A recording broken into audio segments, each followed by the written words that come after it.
Is time management really the key to success, or have we been chasing a myth all along?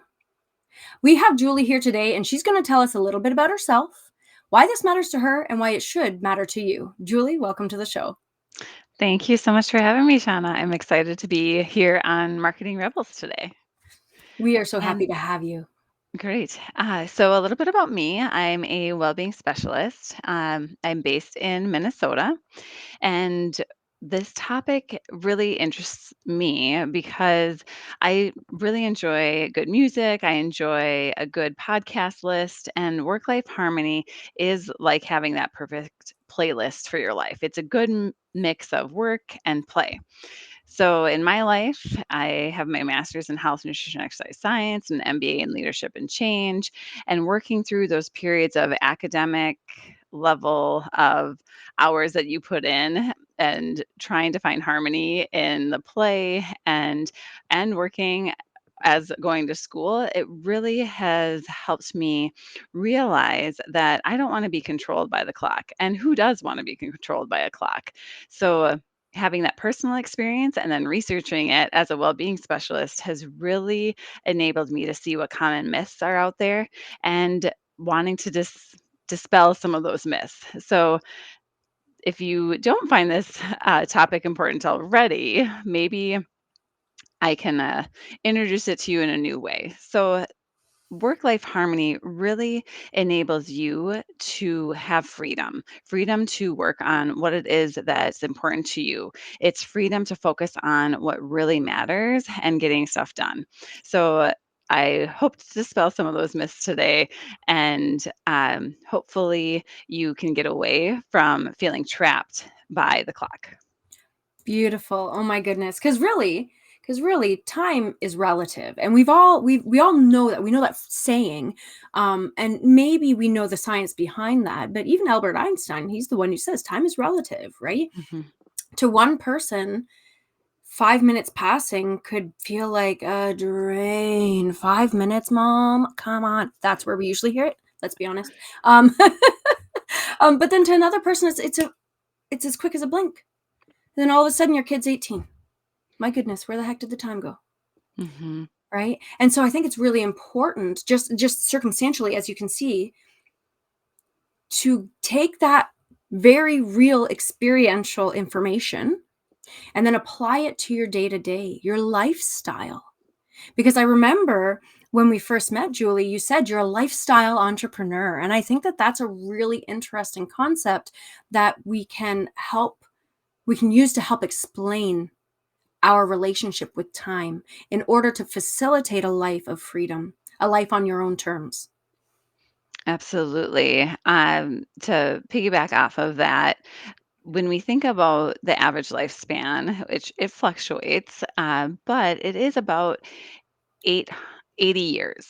So it's about 4,000 weeks. Some of you may be familiar with Oliver Berkman's book, 4,000 Weeks. He talks about this concept of 4,000 weeks and how to make the most of those 4,000 weeks and what that means. And it really reminds me of a story that a friend told me. And she said, we were chatting about her weekend. She said that she had a gathering with a few friends and they hadn't seen each other in over a decade. And one of the friends shared, that at this rate, we only get together about once a decade. So I'm probably going to see all of you about 3 or 4 more times in my lifespan if Oof. we don't see each other more often. She was in her 50s. And that really got me thinking about how many life events that are really important to me that I put off for another day, another month, another year because I think there's just this abundance of time. But when I really think about how many holidays do I have left with certain people in my life, or how many chances or opportunities do I have to travel, or different things that are important to me, I really place that helps place a more of importance on what that looks like. And it's not to incite anxiety in your audience, but instead to incite a level of thoughtfulness and care in how you spend your time, and that will give you ultimate freedom. Absolutely. Actually, so a theme that seems to be coming up a lot for me in my world and on the show here, is this concept of perspective, right? Mm, Perspective and intentionality. And I feel like that's what you're bringing to the notion of time, and this construct that we seem to keep pushing of time management, as though it is a pawn we can move on a right. chessboard. So how can we actually facilitate a life where we're dealing with time as it is, not as we wish it were? Yeah, absolutely. That's a great question. And the first step, which is hard, and I've railed against it for years, is the thought that you can't outproduce time. You can't manage time, and just letting that go, even though it's hard to accept that because you think, oh, I can, once I kind of get a hold on the 10 tips to become more productive, then all my problems are going to be solved. But something that I noticed is, um, take any activity that you, so Shauna, you are really good at creating content for marketing. Now, once you get better and more efficient at creating content, do you create more content then, or do you take that time that you've saved to do something else? That's a great question. To become more efficient, take that Not time. to put you on the spot, but No, I no, kind of that's a am. g oh, I girl, listen, you've got me. Let's see, both. So, Yeah. depending on where I'm at in my business, if I'm like, Hmm. I could take on another client and it wouldn't take up all that much more time because I've reduced Sure. the time of these in such a way that Hmm. this onboarded client would typically take this long, but because of my efficiency and my skill development, it's now taking this long. So whereas before I would have had this much time, I take on my client and it's only this. I would really like you just I would conceptualize time in blocks, which Hmm. may or may not be correct. So it would be I would still split it. Yeah. Yeah. Wow. Yeah, and you're not alone in that. So when people become more efficient, they just keep on adding tasks to then Yeah. fill the time, which could be, if it's done in a thoughtful manner like you are doing, that could be perfectly fine. Or you could say, this is the workload that I want for my life. When I become more efficient at it, I'm going to insert activity A, B, C, and D instead of increasing my workload because I've already been able to produce what I want to produce in just a shorter amount of time. So that's something for people to think about when, yes, become more efficient and be thoughtful about, um, what it is, the goal that you're chasing. Is it you become more efficient so you can create more work for yourself and take on more work for yourself, or are you becoming more efficient so then you can have more freedom at the end of the day? Mm, So it's just right. this thoughtful thing. And so I, within my different roles that I have, I'm an adjunct. I have this lifestyle business that I do. I work, for a regional healthcare organization. And within that, I have about 11 email inboxes that I manage. So I have become very efficient at email and managing that. And one thing that I have taken on with managing email is the less email that you send, the less email you receive. And so just Fair. thinking about, those little tips about how I manage my email inboxes very effectively, not so that I can send more email, but so that I can have freedom from that email at the end of the day. That makes so much sense. And I mean, as an entrepreneur, you can see how this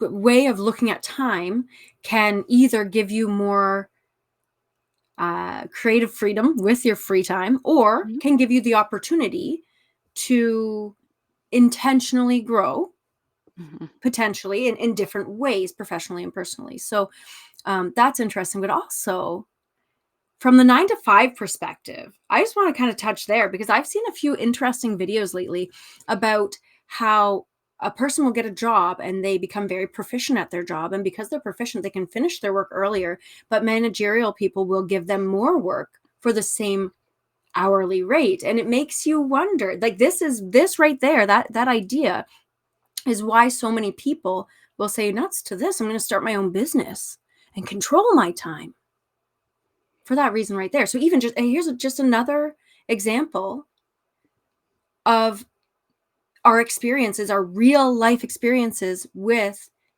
our level of being and our interactions with time.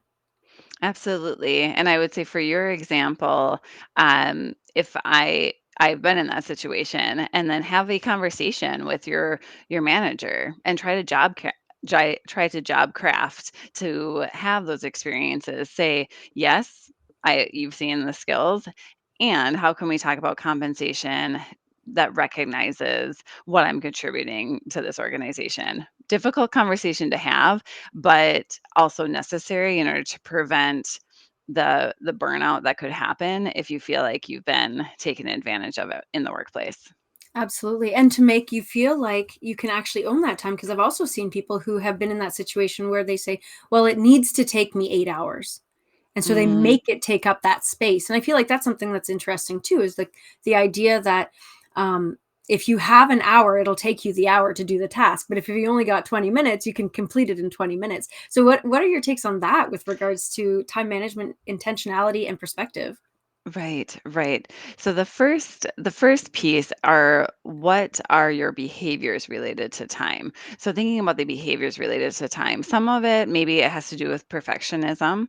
How if you're given an hour, you're going to work on it for an hour and keep tweaking and tweaking and refiguring, and whereas you're given 20 minutes, you have to give that product. So some of it you have to know your own tendencies about what that is. If you're a perfectionist, or like myself, a recovering perfectionist, you have to tell yourself, I'm going to allow myself this amount of critiquing, and then Right. progress towards an ultimate goal, and then I need to move on. Some of it is our distractions. So there's a lot of research out there about distractions, and we were just talking about on the call silencing our phones so we didn't get notifications, because we know they're going to come in this conversation, this amount of time that we have during this conversation. And some of it could be boredom. You're distracting yourself because of boredom. You could have FOMO, which is fear of missing out, and and so you reach for that phone. Some of it, we reach for our phone if we're feeling discomfort. We don't want to acknowledge that person, look them in the eyes, and so we grab, something that makes us feel a little bit more comfortable. So all of those things, those self distractions, if you have 20 minutes, you might tell yourself, okay, I'm not going to let myself become distracted. But if you have an hour, you might say, oh, yeah, I can go and wander. I can look at this website. I can check that notification, because you feel like you have more time to work on the project. Um, then once the distraction happens, it takes on average about 20 to 25 minutes to get yourself back on task. So there are several tips to help with that when your attention is broken, of how to get back on task. An easier way to get back on task. But um, the main thing is yes, we are like a goldfish. Our time, we will expand to the size of the task that we're given, most of us. Yes, and it's and I'm curious too then, when it comes to well-being, like what does that say for implications with regards to like procrastination and your mental and emotional and even physical well-being, doing things like that, doing those repetitive habits that could be sacrificing truly precious time, because if we're wasting the hour with what could have taken 20 minutes, that's three intervals of time that we Right. could be spending having tea with grandma or whatever that looks like. And so, like, I don't know, that just sounds like, what do I Mhm. do? Huh. Right, right. So if you're looking at that hour and you notice that you are getting distracted, and all of us do, that is what happens. One thing that you can think about, it's there's this concept called mental residue, or attention residue. I didn't come up with this concept. So it's Dr. Leroy. She shares that attention residue, that comes into play anytime you switch from one task to another task. So it doesn't affect everyone equally, but for some of us, if we're doing something, we get interrupted, a coworker comes in, our child comes in, our dog needs us, whatever it is that's happening, and Mhm. then we're distracted, and then we have to come back to the other task. We have to think about, okay, what was I doing? what was my goal here? Where am I in the project? What was I trying to say in this email? What is the task that I even was working on? I don't even remember. So the goal would be to try to stick to that one task consistently, but Right. we know that that's not realistic because interruptions happen. We We live in real and life. right, either someone else is distracting you or you're distracting yourself, one or the Yeah. other. It's either Yeah. one's going to happen. So then you need to think about before, if it's a self distraction, that's hard because it takes a little bit of self awareness. So you can ask yourself, um, when you notice yourself distracting, you can pull yourself back in and say, can I jot down whatever it is I wanted to look at and come to it later? So that would be a tip, but that takes a lot of self awareness to do that. But we tend to notice more distractions from other people. So let's say I come in, Sean, I come into your office and you're working on your working with a client and I just say, Shauna, can I just have a minute of your time? You can say, yep, 1 second, Julie. I just need to write down where I am in this, where I am in this campaign. I'm going to write down also what the goal is that I want to accomplish. And I'm going to write down the time that I'm going to come back to this task so that I have time to finish it by the end of the day. Just give Mm, me a minute and I'll be right with you. And those 3 things of being intentional about noting where it is that you're stopping, acknowledging the other person so they know what you're doing, and then reminding yourself, I'm going to get back to it at the end of the day, and I need this much time to get back to this, lets the other person know that you have a boundary around the time that they then can spend with you because you have these other projects that you're working on and that are a priority as well. And it helps build that respect. that's amazing. If if nobody just grappled with their desk to find a notepad and pencil to write that down, rewind. Of course, if anyone's joining us live, you can't rewind, but you can watch the replay, rewind, and write that down because that is gold. And Mm, that leads us to kind of the next topic that is, the construct of work-life harmony. The idea of being able to flow between your day-to-day and your very real obligations and responsibilities that come with having a job. Where do you sit in that conversation? How can one even entertain the idea that we can balance when we have so many moving pieces, especially as small business owners and entrepreneurs? right, right. And the reason why I use the phrase work life harmony is because it is fluid, which if you're like me, you're a rigid person, you like discipline, you like structure, that fluid kind of makes me a little uncomfortable. It's a little ambiguous, and I'm not quite sure what to think about it, but it is the truth. Things ebb and flow. And the first thing is just to acknowledge that it's never going to be equal. It's never gonna be equal. You're never gonna be able to spend what time it is that you think you should be spending. But so you just need to have some self-compassion then and recognize that most people are doing the best that they can. Right. So once you accept that it is a harmony, sometimes you're gonna be spending more time at work. Sometimes you're gonna be spending more time with the kids if you have children. Sometimes maybe you're a caregiver for an elderly parent or someone that's important in your life. It all depends on what that season is in your life and where you're going to be at that certain moment. And so practice some self compassion with yourself and realize that.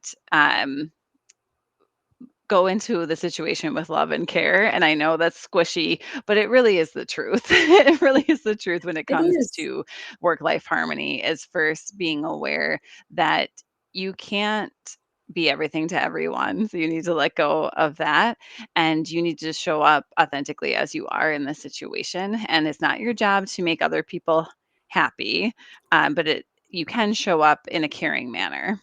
Yeah, absolutely. So really when it comes to that is just the first step is accepting that balance, it doesn't exist Right. in this world. It doesn't, because that's just like saying that perfection exists. You can't actually find the perfect 50-50. It's not going to happen.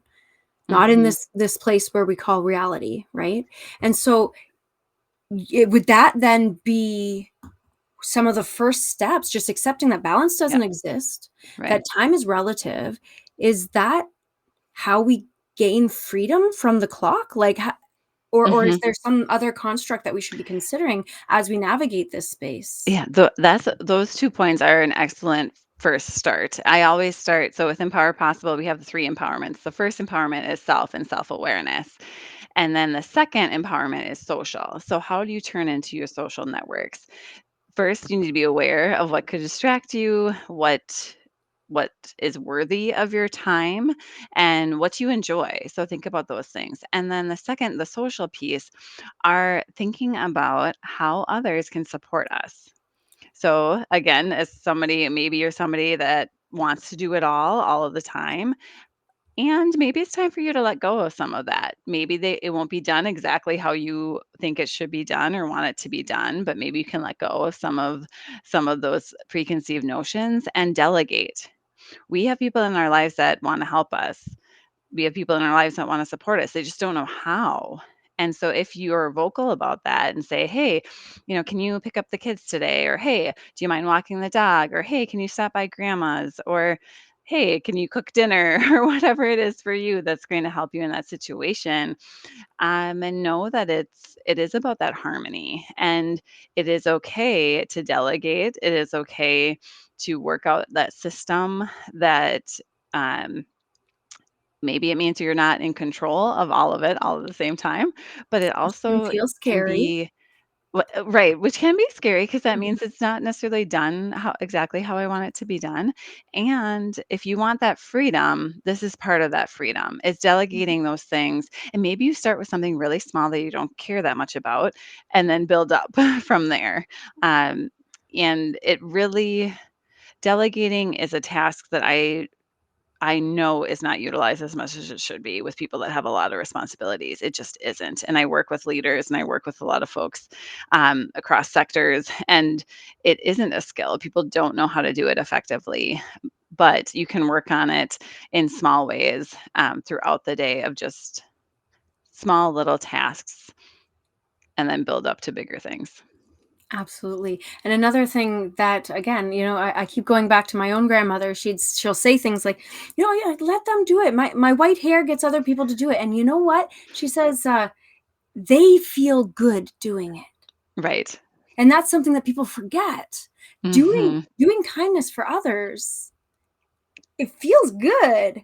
So, I'm Hmm. not saying take advantage of everybody. I'm saying that Right. when it makes sense to delegate, to outsource, to accept an extended hand, know that Hmm. the person providing that probably feels really good about it. They're like, "I just did this. Did you see me?"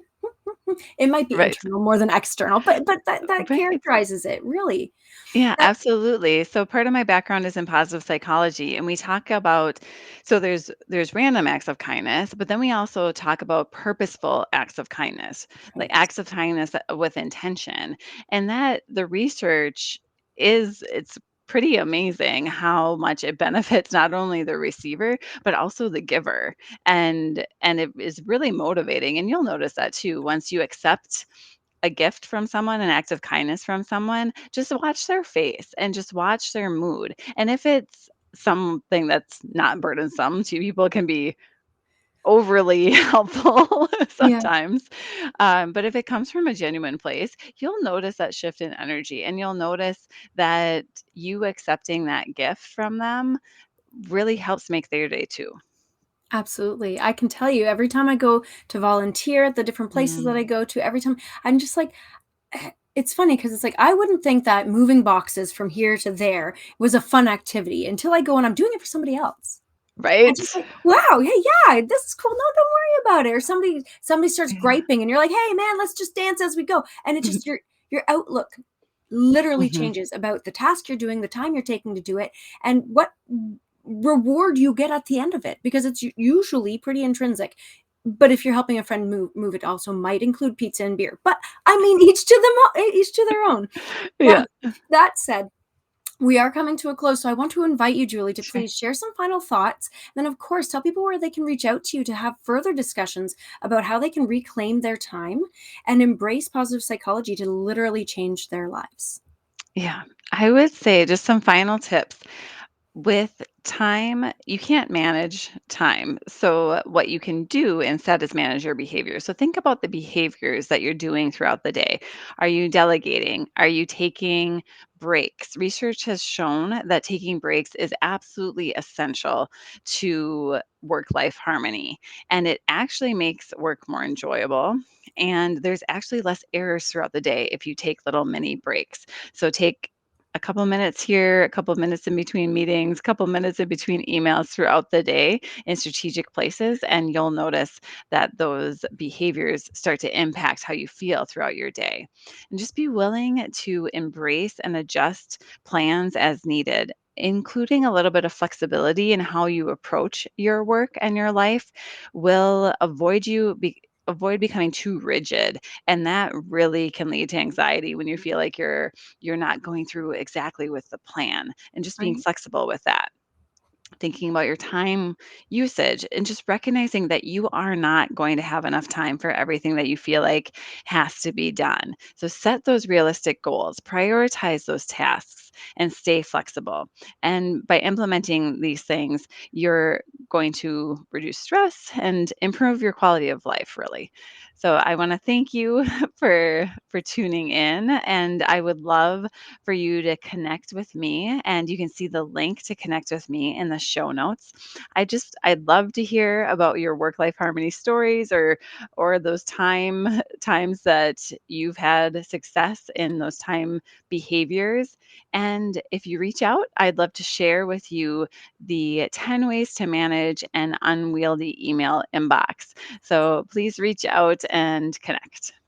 And you're the professional at that. We know that now because you got 3 taken care of. And no, you said no, I thought, I'll tell you what I thought. You said you had 11, right? Yeah. You're Yeah. doing 11. In my mind, well, I didn't say this. In my mind, I said, I've only got 3. Jeez. So that's where I was going with that. So absolutely, I encourage all of you to reach out to Julie, if for nothing else, to tame your darn inbox.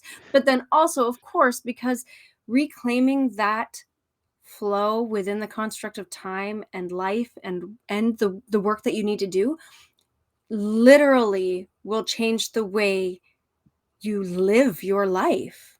Your shoulders start relaxing. You're feeling everything here.